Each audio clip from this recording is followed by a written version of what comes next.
Իրանի նախագահի ուղղաթիռի ողբերգական վթարից 1.5 տարի անց սկանդալային հայտարարություն արել Իրանի խորհրդարանի պատգամավորը, ով է կասկածյալը։ Ինքը տեղեկացվել է, որ Իսրայելը պատրաստվում է գործողություններ իրականացնել Իրանի դեմ։ Ինչ է տեղի ունեցել Սոֆիայի օդանավակայանում, բուլղարացիների չափազանց զգոն լինելն է Բուլղարիա-Հայաստան դիվանագիտական սկանդալի պատճառը։ Շատ դեպքերում նրանց մոտ կասկածներ են առաջանում, որ Բուլղարիայի միջոցով մեր քաղաքացիները այլ երկիր են ցանկանում մեկնեն։ Չի խաղաղվում Վրաստանը թիմ ընտրություններից հետո։ Կատաղի ցույցերը կարծես հանդարտվել են, սակայն ըստ փորձագետների ժամանակավոր։ Ապացույցն է, որ դրսի ուժերին ձեռնտու չի այսպիսի հավասարակշռված դիրքորոշումը։ ՔՊ-ն մերժել է Փաշինյանին անվստահություն հայտնելու հայտարարության նախագիծը։ Նախաձեռնության հեղինակները չեն նահանջում, անհրաժեշտ 18 ստորագրությունը ՔՊ-ից ստանալու հույսը չեն կտրում։ Նույնիսկ այն ժամանակ, երբ որ ստորագրությունը թղթի տակ լինի, շատ վտանգավոր է դա հանրայնացնելը։ Սկանդալներից ու տագնապներից հոգնած վաղաշաբաթը պատրաստվում է ավականու արտահերթ ընտրություններին։ Մինչև այս պահը 4 թեկնածուի անուն է հայտնի։ Ու չեմ էր մասնակցել, որովհետև վստահությունը սկորել է։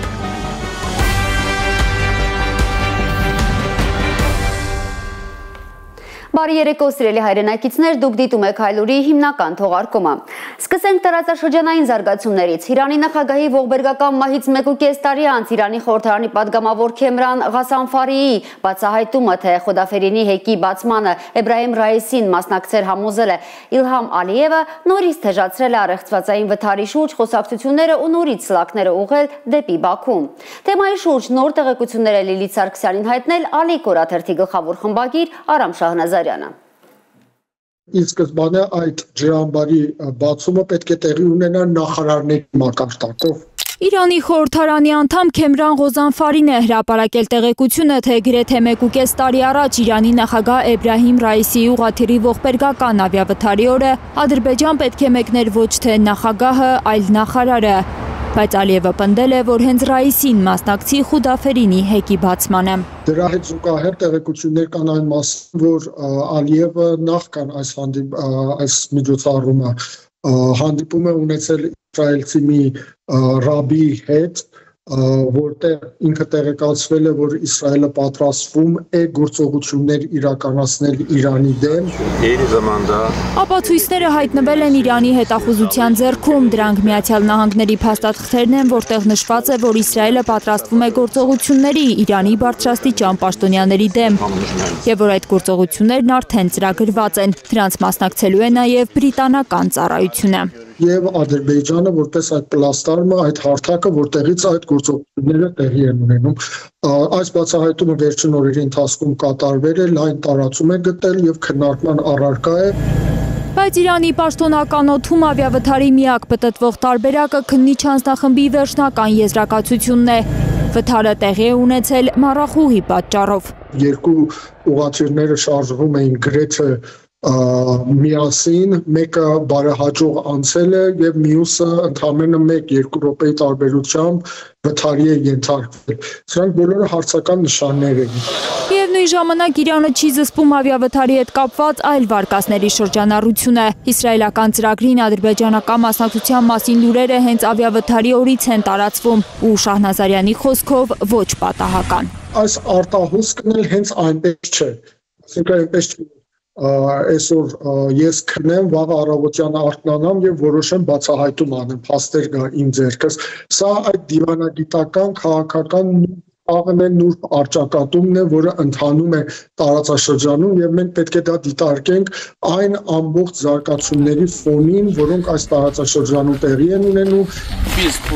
Ավիավթարի ոչ բնական պատճառների մասին վստահաբար գիտեն նաեւ Իրանի իշխանությունները, հետաքննող մարմինները, բայց ըստ Շահնազարյանի քաղաքական ու դիվանագիտական նրբությունները ստիպել են աչք փակել բոլոր փաստերի վրա։ Բոլորն էլ խոսում էին այդ օրերին, որ դիվանագիտական այսպես նրբություններից ելնելով, հաշվի առնելով լարված իրավիճակը արևմուտքի հետ հարաբերությունների, հաշվի առնելով տարածաշրջանում անկայուն պայմանները, որ կան, հաշվի առնելով այն հանգամանքը, որ իշխանությունները, գոժապակի իշխանությունները չէին ցանկանում ավելի սրել հարաբերությունները Ադրբեջանի հետ, այս փաստերը այս ամեն ինչի մասին լռեցին։ Իրանի իշխանությունների լռությունից 1 տարի անց Իսրայելը պատերազմ սկսեց Իրանի դեմ հրթիռային հարվածներ հասցնելով Իրանին նաև սահմանակից երկրներից մեկից, հայտարարել է Իրանի սահմանապահ ոստիկանության հրամանատար գեներալ Ահմադ Ալի Գուդարզին, ըստ մեհր գործակալության։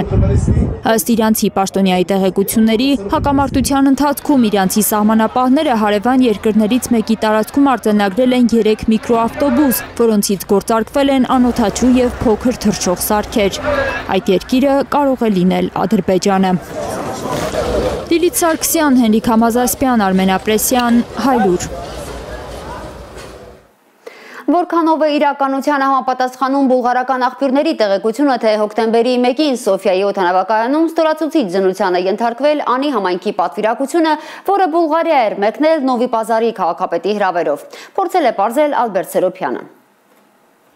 Բուլղարիայում դիվանագիտական սկանդալի մասին տեղեկությունը հերքում է Անիի համայնքապետարանը, բայց հերքման տեքստն ավելի շատ հաստատման է նման։ Բուլղարական Բլից լրատվականի տեղեկություններով հոկտեմբերի 1-ին Անիի համայնքապետ Արման Սարիբեկյանի գլխավորած պատվիրակությանը բուլղարացի սահմանապահները ստիպել են մերկանալ, հարցաքննել են և մի քանի ժամ պահել են ծառայողական տարածքներում։ Բուլղարական Նովի Պազարի քաղաքապետ Գեորգի Գեորգիևի հրավերով է Սարիբեկյանի պատվիրակությունը այդ երկիր մեկնել, ու մի նկար է նվեր տարել, ըստ բուլղարական կայքի այդ նկարի շրջանակն են կոտրել բուլղարացի սահմանապահները։ Այս ամենը թյուրիմացություն որակած Անիի համայնքապետարանը պնդում է, թե իրենց հերքած միջադեպի մասին տեղյակ է Բուլղարիայում Հայաստանի դեսպանությունը։ Նույնը հայտնում է նաև բուլղարական Բլիցը, ըստ կայքի Սոֆիայում մեր երկրի դեսպանը բողոքի նոտա է հղել Բուլղարիայի արտաքին գործերի նախարարին։ Դիվանագիտական այս սկանդալը հնարավոր է բուլղարացի սահմանապահների չափազանց զգոն լինելու պատճառով է, կարծում է զբոսաշրջության փորձագետ Վլադիմիր Գևորքյանը։ Բուլղարիայում այդ խնդիրը կա, որովհետև Բուլղարիան նոր է միացել Շենգենյան գոտուն եւ շատ դեպքերում նրանց մոտ կասկածներ են առաջանում, որ Բուլղարիայի միջոցով մեր քաղաքացիները այլ երկիր են ցանկանում մեկնեն։ Անիի համայնքապետին էլ են դրա համար մեղադրել սահմանապահները, ըստ բուլղարական լրատվամիջոցի։ Սարիբեկյանն ըստ նրանց ուզել է բուլղարական վիզայով նաև Վիեննա գնալ։ Եթե եղել է հրավեր թիմ մարմինների ներկայացների համար, հետեւապես իմ կարծիքով լուրջ չի, որ նրանց մոտ կասկած է առաջացել, որ նրանք պետք է գնային Վիեննա, հատկապես այն պարագայում, երբ որ այնտեղի բուլղարական քաղաքի քաղաքապետի կողմից է եղել հրավերը։ Սոֆիայի օդակայանում առաջին դեպքը չէ սա, որ մեր երկրից մեկնած մարդկանց երկար հարցաքննում են։ Նախորդ տարի մի խումբ զբոսաշրջիկների մի քանի օր տանջել էին Վասիլ Լևսկի օդակայանի սահմանապահները։ Հայկական խումբը ուղղակի 2-3 օր մի փոքր գույները խտացած պատանդ էր գտնվում Բուլղարիայում եւ այնտեղի սահմանային ծառայության աշխատակիցները ուղղակի մեր զբոսաշրջիկների հետ շատ վատ վարվեցին։ Եթե զբոսաշրջիկների դեպքից հետո դիվանագետներն ինչ-որ քայլեր ձեռնարկեին, Անիի համայնքապետի հետ միջադեպ տեղի չէր ունենա, կարծում է փորձագետը։ Հայաստանում Շենգեն վիզա ստանալու համար պայքարողների ամենանախընտրելի դեսպանատներից է Բուլղարիայի դիվանագիտական ներկայացուցչությունը, ասում է Գևորքյանը։ Մյուսներն այնքան ծանրաբեռնված են, որ բաղձալի վիզային երբեմն ամիսներով են սպասում Հայաստանում։ Մեր հայրենակիցները ամիսներով ուղղակի հերթագրվում են, սպասում են իրենց հերթին, թե երբ պետք է կարողանան Շենգեն գոտու մուտքի ապահովման համար փաստաթղթեր մուտք անեն։ Եվ այժմ, եթե քաղաքացին, զբոսաշրջիկը ցանկանում է մեկնել եվրոպական որևէ երկիր, 2-3 ամիս պետք է հերթագրվի, որպեսզի կարողանա մեկնել, եւ որը գերխնդիր է։ Սա անընդունելի խնդիր է, ըստ փորձագետի, մանավանդ որ վերջին տարիներին շատ է խոսվում Շենգեն գոտու հետ վիզաների ազատականացման մասին։ Եթե խոսում ենք վիզաների ազատականացման հետ, վիզաների ստացման դյուրացման հետ, ապա այս խնդիր չպետք է լինի։ Հիմնականում վիզա կենտրոնները կամ դեսպանատները սա մեկնաբանում են այն հանգամանքով եւ այն հանգամանքով են պայմանավորում, որ ուղղակի շատ են դիմողները եւ աշխատակիցները քիչ են, չեն կարողանում սպասարկեն, բայց այդ պարագայում, եթե մենք ունենք զուգահեռ իրականությունում այս դեպքում արդեն վիզայի պարագայում նոր ուղղություններ, նոր թռիչքներ, ապա ում համար են դրվում այդ թռիչքները։ Գևորքյանն ասում է, դեսպանատներ կան, որտեղ մերժում են դիմող հայերին նույնիսկ առանց անձնագիրը բացելու։ Ամենաշատ մերժումը այս պահին ստացվում է հունական Հունաստանի հյուպատոսի կողմից։ Մեժվող քաղաքացիները հաճախ արդեն ինքնատիռի տոմսերը գնաց են մտնում դեսպանատուն, առանց վիզայի դուրս գալիս ու տոմսերի գումար նստեության կորստում։ Փորձագետի ղեկավարած տուրիստական գործակալությունում այս տարի դիմողների 70-ից 80%-ն են վիզա ստացել, մնացածին մերժել են դեսպանատներում։ Այն դեպքերում, երբ որ քաղաքացին մոտենում է եւ մենք հասկանում ենք, որ ուղղակի փորձից ելնելով, նաև փաստաթղթերից ելնելով հասկանում ենք, որ այդ մարդը ավելի հավանական է, որ կմերժվի, քան վիզա կստանա, մենք նրան ուղղակի խորհուրդ ենք տալիս, որ չդիմի։ Վիզա ստանալու այս տեմպերը փորձագետին հուշում են, որ ազատականացման մասին խոստումները դժվար թե մոտ ապագայում իրականանան։ 2-3 տարի առնվազն պետք է սպասենք։ Ալբերտ Սերոբյան, Նորայր Շարբաթյան, Նորայր Հակոբյան, Հայլուր։ Կրքերը նորից թեժացել են Վրաստանում, թիմ ընտրություններում վրացական երազանքի հաղթանակը չի ընդունում ընդդիմությունը։ Երկիրը նորից բաժանվել է եվրոպամետների ու ռուսամետների, չնայած ըստ անկախ փորձագետների Վրաստանի այսօրվա իշխանությունը բալանսավորված քաղաքականություն է վարում։ Երրորդյա թեժ բախումներից հետո վիրավորներ կան հիվանդանոցներում, ձերբակալվածներ բանտերում, սակայն սա ժամանակավոր հրադադար է համարում վրացագետ Ջոնի Մելիքյանը։ Կպատմի Լիլիթ Գասպարյանը։ Վրաստանի եվրոպամետ բնակիչները չեն մարսում վերջին թիմ ընտրությունների արդյունքը, որոնցով Թբիլիսիի քաղաքապետ է վերընտրվել իշխող կուսակցության թեկնածու Կախա Կալաձեն։ Իմ կարծիքով ինքը շատ ակտիվ քաղաքապետ է։ Կալաձեն ունի այն ռեսուրսը, որ ապագայում միգուցե նաև այլ մակարդակում, մեկ քայլ առաջ անի եւ երկրի մասշտաբով ղեկավարի։ Փողոց դուրս եկած վրացիներն այդ մասին չեն էլ ուզում լսել։ Նրանց պնդմամբ Կալաձեն, ինչպես վրացական երազանքի ամբողջ թիմը, վերջին տարիներին հեռացել է եվրայինտեգրման ճանապարհից։ Արտաքին քաղաքականության վեկտորը թեքել դեպի Ռուսաստան։ Այդ պատճառով էլ Կալաձեի հաղթանակի լուրն իմանալուց հետո բազմաթիվ վրացիներ ընդդիմադիր գործիչների գլխավորությամբ փողոցներ լցվեցին, որպես բողոքի նշան սրճարաններ հրկիզեցին, բարիկադներ այրեցին, մարդկանց մի խումբ էլ ներխուժեց նախագահական պալատի տարածք Եվրամիության, Ուկրաինայի եւ Վրաստանի դրոշներով։ Ես չեմ տեսնում պրոռուսական իշխանություն Վրաստանում, իրենք եվրոսկեպտիկ են եւ արևմուտքում այդ նարատիվը կա շատ է տարածվում, որ եթե դու քննադատում ես արևմուտքին, դու պրոռուսական ես, չկա այդպիսի բան։ Վրաստանի քաղաքական կյանքը վերլուծող փորձագետների կարծիքով երկրի իշխանությունը պարզապես Եվրոպայի ներկայացրած ամեն պահանջ հալած յուղի տեղ չի ընդունում։ Քանի որ կարծում է, այդ պահանջներից շատերը կարող են վնասել երկրի պետական շահերը։ ԵՄ-ին անդամակցելուց զատ նաև փորձում են իրենց պետական շահերը առաջ քաշեն եւ եթե Բրյուսելից ինչ որ պահանջարկներ են դրվում իրենց, ինչը հակասում է իրենց երկրի շահերին, իրենք ասում են ոչ։ Եվ հետո Վրաստանի իշխանությունը եվրոպական ձեռագիր է տեսնում հոկտեմբերի 4-ից սկսված ցույցերում։ Նախ դրանց բազմաթիվ եվրոպացի քաղաքական գործիչներ են մասնակցել։ Եվ հետո իշխանությունը տեղեկություն ունի, որ բարոյական աջակցությունից բացի Եվրոպան նաև ֆինանսավորել է Թբիլիսիում սկսված անկարգությունները։ Վրաստանում տեղի ունեցող բոլոր անկարգությունները արտաքին ուժերի կողմից կազմակերպված գործընթաց է։ Հանրությունը սա շատ լավ է գիտակցում, վրաց ժողովուրդը մանրակրկիտ վերլուծել եւ հասկացել է, թե ինչ է կատարվում, ով ինչ քաղաքական շահեր ունի մեր երկրում։ Այո, մենք տեսնում ենք եւ նաեւ ես տեսնում եմ, որ կան փորձեր դրսից այս process-ների վրա մասնակցելու, process-ների վրա ազդեցություն ունենալու։ Սրա ապացույցն է Թբիլիսիի կենտրոնից ոչ հեռու անտառային տարածքում Վրաստանի պետական անվտանգության ծառայության հայտնաբերած մեծ քանակությամբ հրազենը, ռազմամթերքն ու պայթուցիկ նյութերը, որոնցով դիվերսիոն գործողություններ էին նախատեսված։ Ըստ ծառայության դրանց ցուցումները ստացվել են Ուկրաինայից։ Ապացույցն է, որ դրսի ուժերին ձեռնտու չի այսպիսի հավասարակշռված Վրաստանի դիրքորոշումը։ Եվրոպան հերքում է իր կապը Թբիլիսիում սկսված անկարգությունների հետ։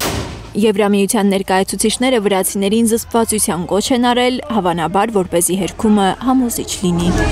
Լիլիթ Գասպարյան, Աշոտ Մնոյան, Էլեն Յահինյան, Հայլուր։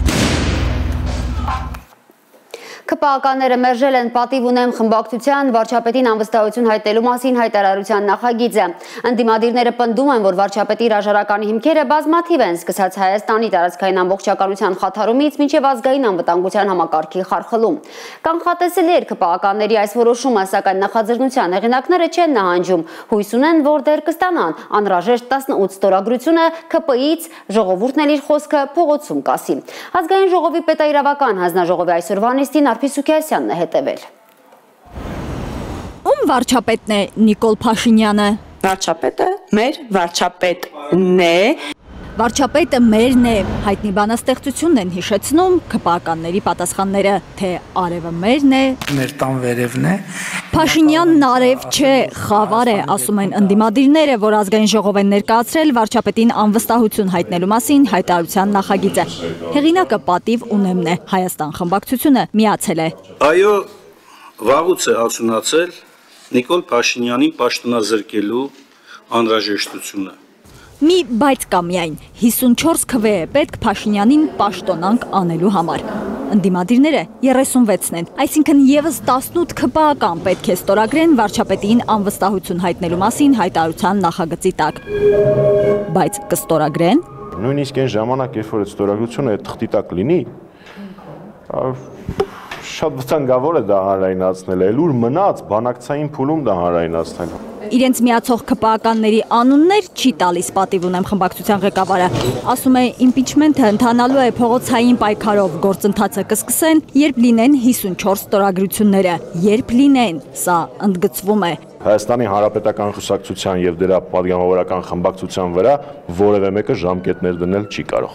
Այնինչ խորհրդարանի ամենամեծ ընդդիմադիր խմբակցությունը Հայաստանը արագ եւ ողջամիտ ժամկետի գործընթաց է ակնկալում։ Հայաստանը փորձով գիտի, հեշտ բան չէ ԿՊԱ-ականներից, ոչ թե ինչպես այստեղ են ասում, պատերի տակ, այլ հրապարակային լսել։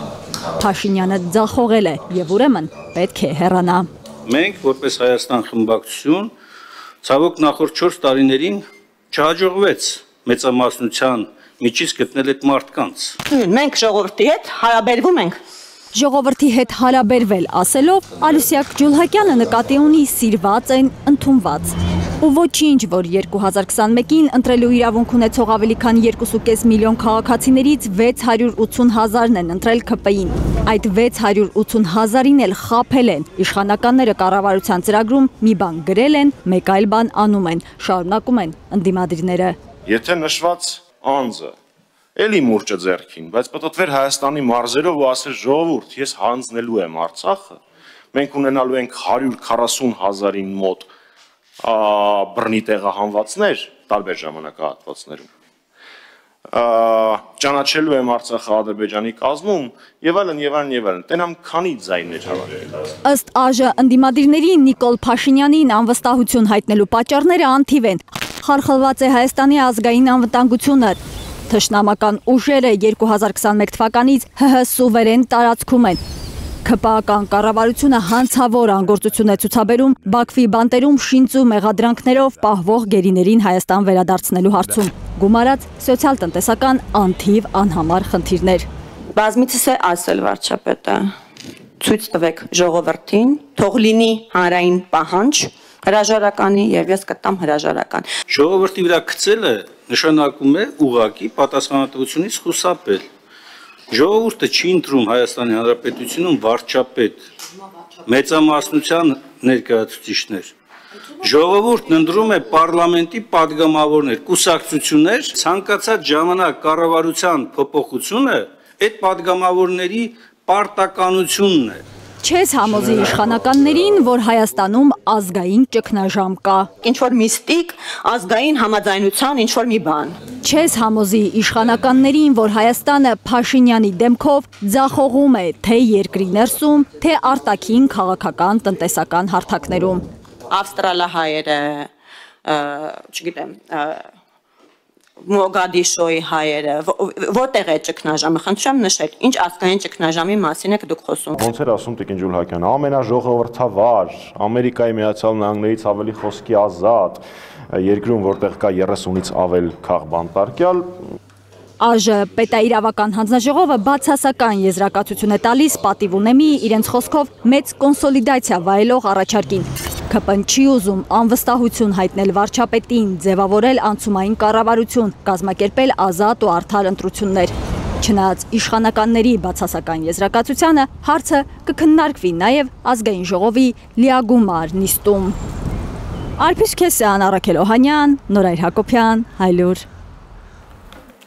Խորհրդարանի նախագահի որոշմամբ 44-օրյա պատերազմի հանգամանքները ուսումնասիրող քննիչ հանձնաժողովի զեկույցը կուղարկվի գաղտնի բաժին։ Ալեն Սիմոնյանի խոսնակը Հայլուրի հետ զրույցում ասաց, որ շահագրգիռ կողմերի հետ քննարկումների արդյունքում են նման որոշում ընդունել։ Քանի որ զեկույցի ժամկետներն են խախտվել եւ իրավական առումով անհնար է դարձել այն ներառել ազգային ժողովի լիագումարտ նիստերի օրակարգում։ Գաղտնիության թույլտվություն ունեցող յուրաքանչյուր պատգամավոր զեկույցին ծանոթանալու համար կարող է այցելել գաղտնի բաժին։ ԿՊԱ-ական Անդրանիկ Քոչարյանը ավելի վաղ ասել էր, որ եթե զեկույցը ազգային ժողովի օրակարգում չքննարկվի, նշանակում է այն գոյություն չունի։ Ըստ լուրերի քաղաքական որոշում է կայացվել հրապարակային չքննարկել զեկույցը, որպեսզի չստվերվի Փաշինյանի խաղաղության գործընթացը։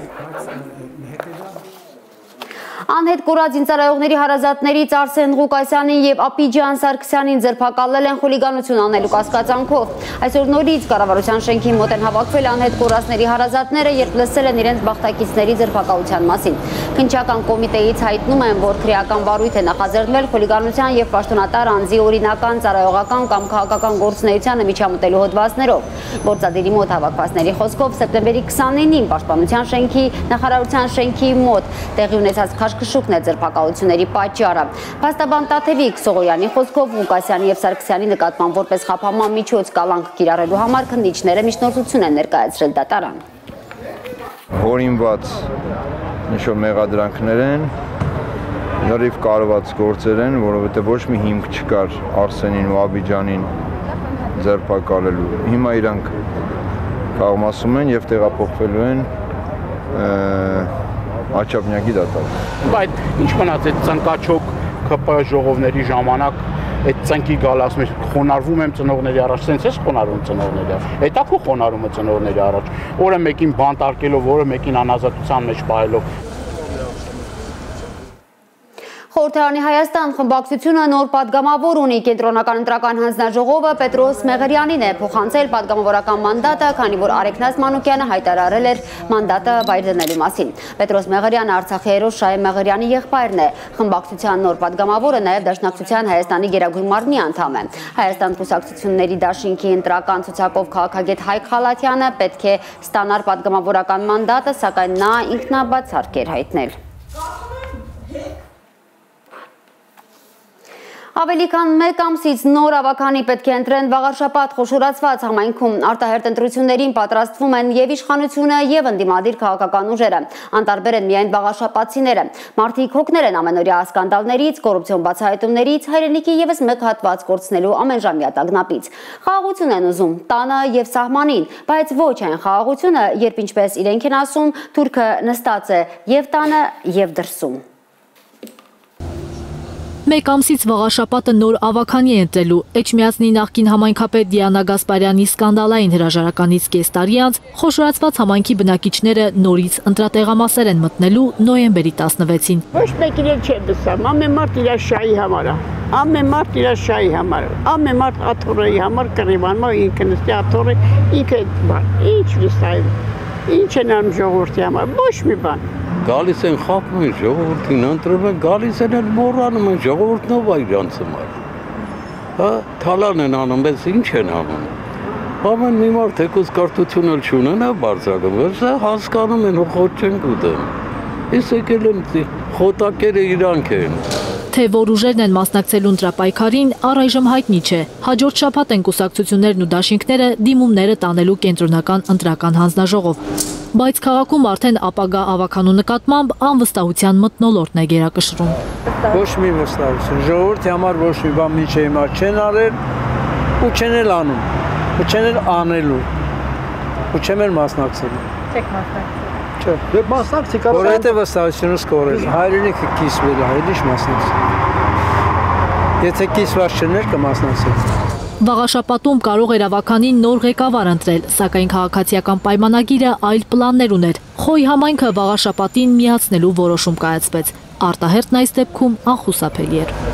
Էջմիածնում կարծում են, որ ՔՊ-ն հատուկ նպատակով է այդ քայլն արել։ Գյումրիի եւ Փարաքարի ընտրություններում խայտառակ պարտությունից հետո եւ 2026 թվականի խորհրդարանական ընտրություններից առաջ իշխանությանը հաղթանակ է պետք։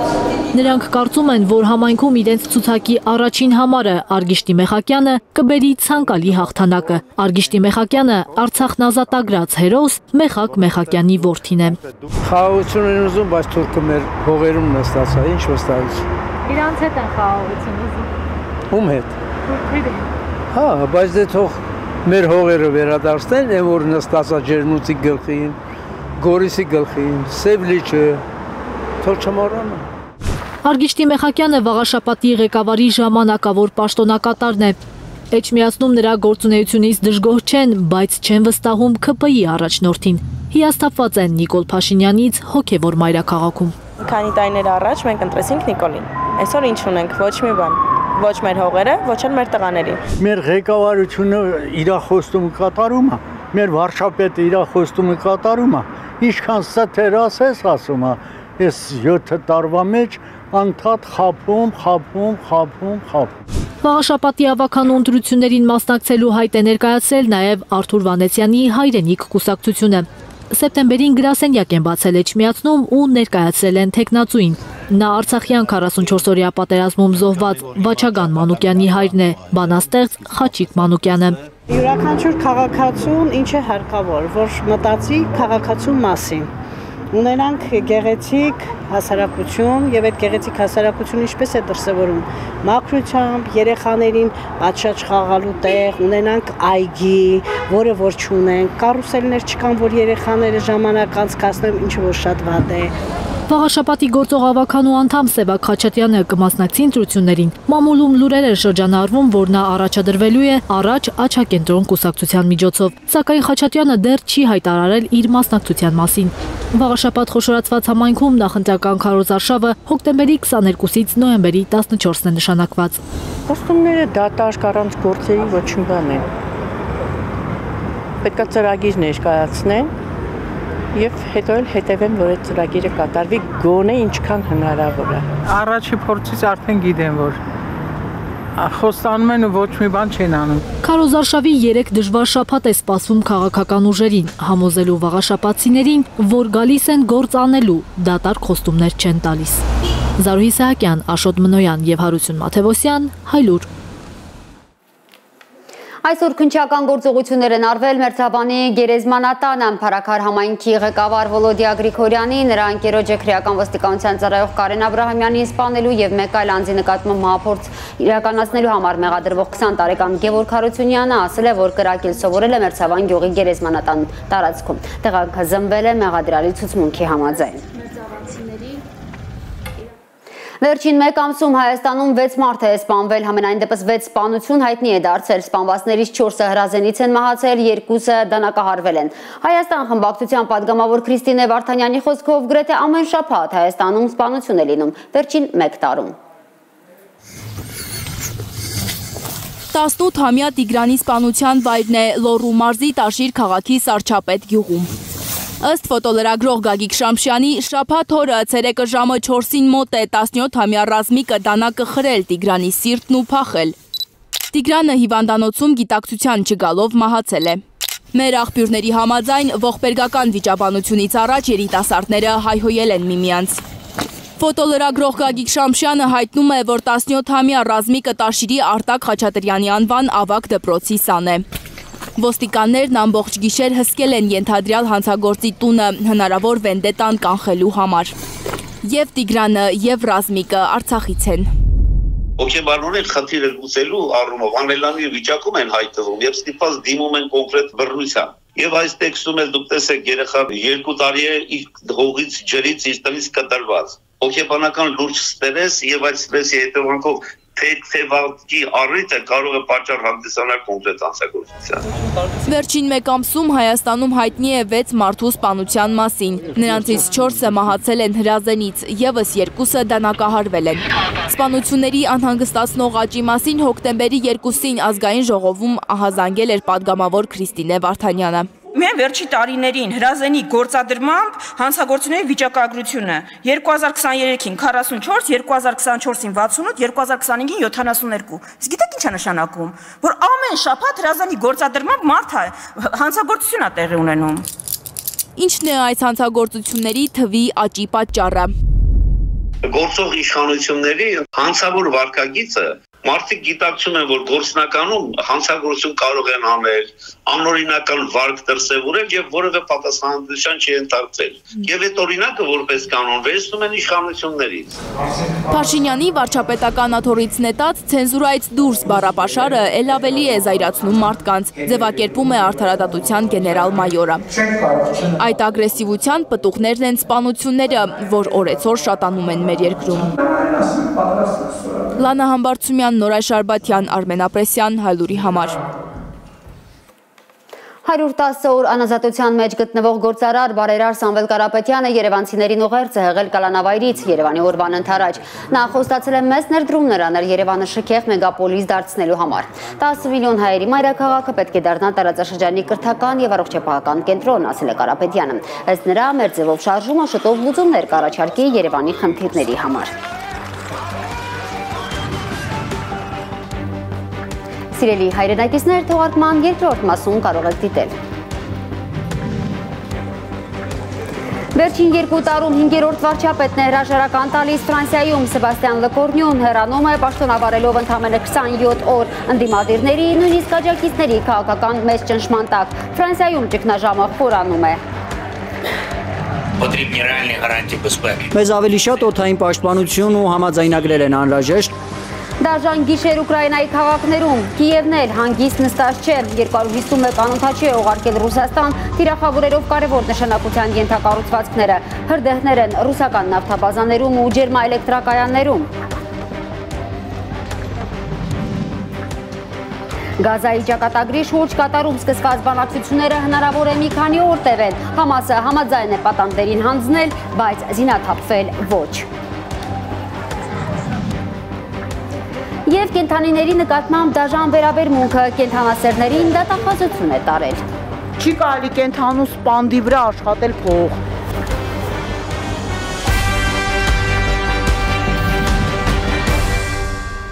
Ֆրանսիայի նորանշանակ վարչապետ Սեբաստիան Լկորնյուն իր կառավարության ծրագիրը հրապարակելուց 12 ժամ անց հրաժարական է տվել, այդպիսով էլ ավելի խորացնելով քաղաքական ճգնաժամը Ֆրանսիայում։ Դիտենք ռեպորտաժը։ Մտամոլոր հեռախոսը ձեռքին Էմանուել Մակրոնը միայնակ քայլում է Փարիզում։ Ֆրանսիայում քաղաքական ճգնաժամը խորանում է, հերթական վարչապետն է հրաժարական տվել։ Այսօր առավոտյան է Սեբաստիեն Լկորնյուն թողել վարչապետի պաշտոնը, ընդամենը 27 օր պաշտոնավարելուց հետո։ Մակրոնի մերձավոր զինակիցը վարչապետական ամենակարճ կյանքն ունեցած գործիչն է։ Ֆրանսիայի 5-րդ հանրապետության պատմության մեջ ոչ մի վարչապետ այդքան քիչ չի պաշտոնավարել։ Վերջին 2 տարում 5 վարչապետ են փոխել ֆրանսիացիները։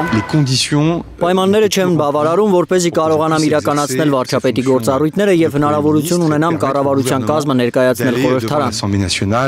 Այսօր սպասվում էր նոր կառավարության առաջին նիստը, իսկ վաղը կաբինետի նոր կազմը պետք է խորհրդարանի հաստատմանը ներկայացվեր։ Լկորնյուի կառավարությունում գրեթե բոլոր նախարարները պահպանել էին իրենց պորտֆելները։ Փոփոխություններն աննշան էին, եւ դա դուր չէր եկել ոչ աչերին, ոչ էլ ձախերին։ Աջ ծայրահեղական ազգային միավորում կուսակցությունը կոչ է արել խորհրդարանի արտահերթ ընտրություն անցկացնել։ Միակ ողջամիտ որոշումն այս իրավիճակում, որը նախատեսված է հանրապետության սահմանադրությամբ, քվեատուփերի մոտ վերադառնալն է, որ ֆրանսիացիները ուղղություն ցույց տան։ Անհնազանդ Ֆրանսիա ձախակողմյան կուսակցության առաջնորդը համոզմունք է հայտնել, որ իր բառերով աննախադեպ քաոսի պատճառը Էմանուել Մակրոնն է ու առաջարկել է իմպիչմենթի ենթարկել նախագահին։ Իմպիչմենթը ցանկալի է եւ ուրեմն պետք է լինի հնարավոր։ Ֆրանսիայում քաղաքական ճգնաժամը սկսվեց անցած տարվա հուլիսից, երբ նախագահ Մակրոնը ցրեց խորհրդարանը եւ նոր ընտրություն նշանակեց։ Այն ժամանակ նախագահի կուսակցությունը պարտվեց ծայրահեղ ձախերին եւ սոցիալիստներին միավորող նոր ժողովրդական ճակատ դաշինքին։ Սակայն ընտրություններում հաղթած ձախերին այդպես էլ չհաջողվեց վարչապետի թեկնածու առաջադրել։ Վարչապետի թեկնածության հարցը բարդացնում էր այն, որ խորհրդարան անցած 3 հիմնական ուժերը, այդ թվում ծայրահեղաչերը, 2024-ին չէին կարողացել մեծամասնություն կազմել խորհրդարանում։ Թերեզա Կադաևչյան, Էլեն Յահինյան, Հայլուշ։ Գերմանիայի կանցլերը կասկած ունի, որ Գերմանիայի եւ Դանիայի օդային տարածքում վերջին շրջանում հայտնաբերված անօդաչու թռչող սարքերի մեծ մասը կարող է կապ ունենալ Ռուսաստանի հետ։ Ֆրիդրիխ Մերցը հայտարարել է, որ դրանք զինված դրոններ չեն, հիմնականում լրտեսական թռիչքներ են բնակչության շրջանում խոճապ առաջացնելու համար։ Կանցլերի խոսքով Գերմանիայի ոստիկանությունը չունի բավարար տեխնիկական միջոցներ այդ սպառնալիքին լիարժեք արձագանքելու համար, եւ կառավարությունը արդեն նախաձեռնել է օրենսդրական փոփոխություններ դաշնային ոստիկանության մասին եւ օդային անվտանգության մասին օրենքներում։ Օսլոյի օդանավակայանը անհայտ ծագման անօդաչուների պատճառով նաև այս գիշեր էր փակ։ Նորվեգիան Air ավիաընկերության օդաչուն ոստիկանությանը հայտնել էր, որ օդանավակայանի մոտենալիս նկատել է 3-ից 5 անօդաչու թռչող սարք։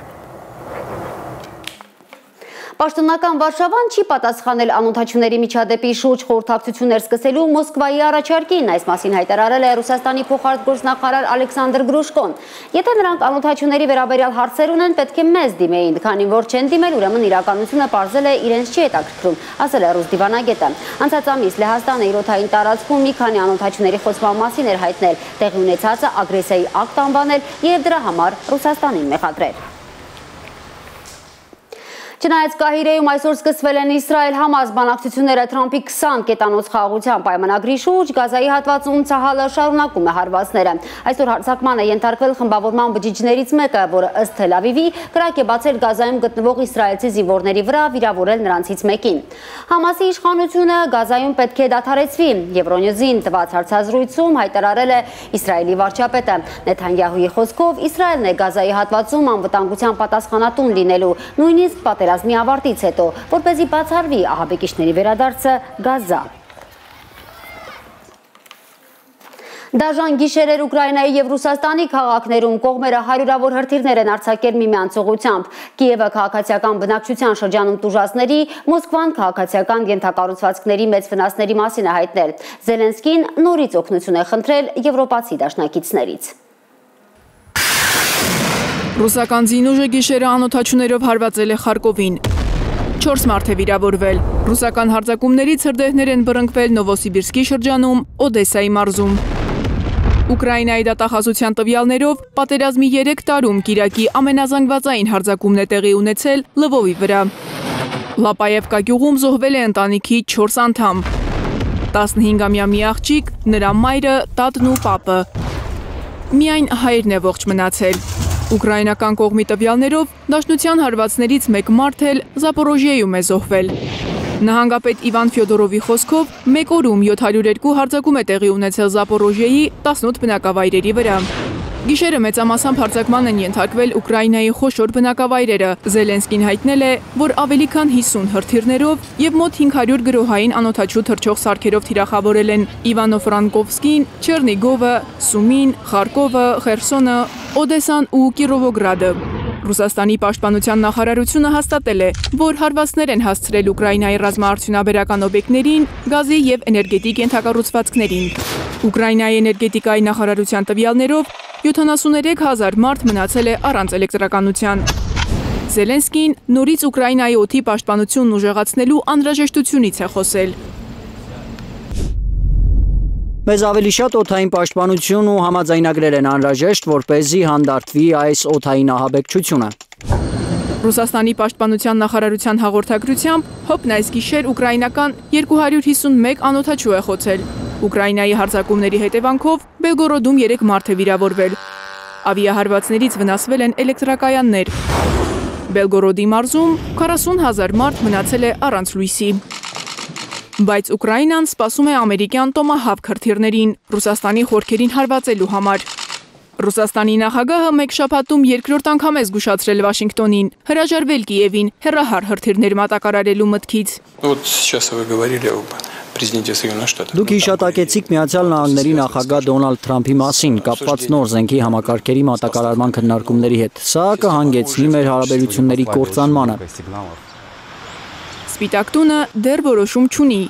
Միացյալ Նահանգների փոխնախագահ Ջեյդի Վենսը հայտարարել է, որ սպասում են Թրամփի վերջին խոսքին։ Մարիամ Ամիրջանյան, Էլեն Յահինյան, Հայլուրի համար։ Կրասնոյարսկի և Ստավրոպոլի երկրամասերում հրեական կրոնական վայրերի վրա ահաբեկչական հարձակումներ են կանխվել։ Ռուսաստանի անվտանգության դաշնային ծառայությունը հայտնում է, որ 2 մարդ է ձերբակալվել։ Կենտրոնական Ասիայի երկրներից են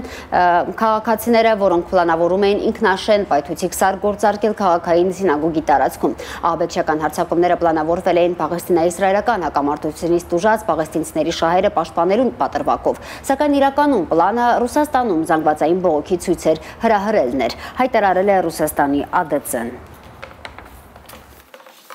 Վերադառնանք Հայաստան։ Կենդանիների նկատմամբ դաժան վերաբերմունքը կենդանասերներին դատախազություն է տարել։ Բողոքավորները համոզված են, ստերջացման ծրագրերի կողմից կենդանիներին վերացնում են, անհետանում են անգամ տեր ունեցող շները։ Նրանք պահանջում են գտնել եւ պատժել մեղավորներին։ Մենք ապրելու իրավունք ունենք։ Այս գրությամբ է դատախազության շենքի մոտ եկել Գերդան, փոքրիկ շանը կենդանասերներն են ուղեկցել դատախազություն։ Դեռ 2 օր առաջ սովից ու ցրտից դողում էր Գերդան, երբ մարդիկ գտան նրան ջաջուրի գոմերից մեկում։ Կենդանիների պաշտպանների խոսքով Շիրակի մարզում գտնվող այդ գոմը Կումնի ընկերության կլինիկան է, որտեղ ստերջացնում են շներին։ Այն տենդերները, որոնցով հայտարարվում է շների ստերջացում, կաստրացում, դա կոռուպցիա է, դա փողերի լվացման կենտրոն է։ Իմ երեք չառաջորվա ջաջուրի գոմանոցը վկա։ Խնդրում եմ նայեք այդ տեսանյութը ջաջուրի գոմանոցի եւ նայեք ձեր գումարները, մեր հարկերը, որոնք մենք մուծում ենք պետությանը, ուր են գնում։ Գոհարն է Գերդային Գյումրիից Երևան հասցրել, նրա խոսքով կենդանու կյանքը մի կերպ են փրկել։ Դատախազության մոտ ակցիա անող կենդանիների պաշտպանները պնդում են ստերջացման անվան տակ կենդանիներին անտերության են մատնում կենդանիների կլինիկայի հետ կապ չունեցող շենքերում։ Գյումրու դատախազություն, Գյումրու քնչական 2 տարի առաջ ես ձեզ տվել եմ փաստերով հաղորդում հանցագործության վերաբերյալ, որ Կումնի ՍՊԸ-ն լափելով քաղաքապետի հետ համատեղ պետական բյուջեն ստանալով ամեն շան համար գումարներ, իսկ դա հազարավոր շներ են, կատարում է շնասպանդություն։ Կենդանասերների պնդմամբ դաժան վերաբերմունքի են արժանանում անգամ այն կենդանիները, որոնք տեր ունեն։ Բակերից անհետացող վարժեցրած շների մասին բազմաթիվ ահազանգեր են ստանում կենդանիների պաշտպանները։ Ունենք ապացույցներ, ունենք տեսանյութեր, ունենք ձայնագրություններ, որոնք իրենք նույնպես խոստովանել են, որ տարել են, կորցրել են այստեղից մեկ այլ մարդ։ Դոգմա հասարակական կազմակերպության նախագահ Մարի Տեր-Անտոնյանի պնդմամբ ստերջացման ծրագրերը չեն կարող օգուտ տալ, եթե տենդերներին մասնակցում են կազմակերպություններ, որոնք գաղափար չունեն կենդանիներից։ Դատախազությունից պահանջում են պատասխանատվության ենթարկել ոչ ստերիլ տարածքներում կենդանիներին ստերջացնողներին։ Կազմակերպությունը պարտավորված է ունենա կլինիկա ստերջացման համար նախատեսված, ունենա անասնաբույժ, անուն, ազգանուն, ով է տվյալ անձը, կոմպետենտ է, կոմպետենտ չի։ Ունենա հատուկ ստերիլ տարածք, որովհետև ստերջացումը դա վիրահատություն է։ Դուք ջաջուրի գոմանոցը տեսել եք։ Ջաջուրի վանդակները այսպես սետկապատած տեսել եք։ Մեջը կենդանիները իրանց կեղտի մեջ նստած, սոված, դիմացները, ամանները առանց ջուր, առանց կեր, առանց ոչ մի բան չստերջացված, բերված այդտեղ շպրտած են։ Աննա Գյուլնազարյան, Միլենա Պողոսյան, Հայլուրի համար։ Եվ վերջում օրվա լրահոսի զավեշտը հայտնաբերվել է Շաքի ջրվեժը գունավորող անձը, քաղաքացին, որի միայն անվան ու ազգանվան առաջին տարերն են հայտնի, ԱՕ-ն ենթարկվել է վարչական պատասխանատվության բնության հատուկ պահպանվող տարածքի ռեժիմը խախտելու համար։ Այդ մասին հայտնում է շրջակա միջավայրի նախարարությունը։ Առավոտյան էր տեսանյութ տարածվել գունավորված Շաքիից, պարզվել է, որ ջրվեժը օգտագործվել է գենդեր փարթիի համար։ Սիսիանի բնակիչը սննդային հավելում համարվող գունանյութերով է ներկել ջրվեժը։ Հարուցված վարչական վարույթի շրջանակում լաբորատոր հետազոտության նպատակով կատարվել են ջրի նմուշարումներ, ջրի որակի վրա ներկի ազդեցությունը պարզելու համար։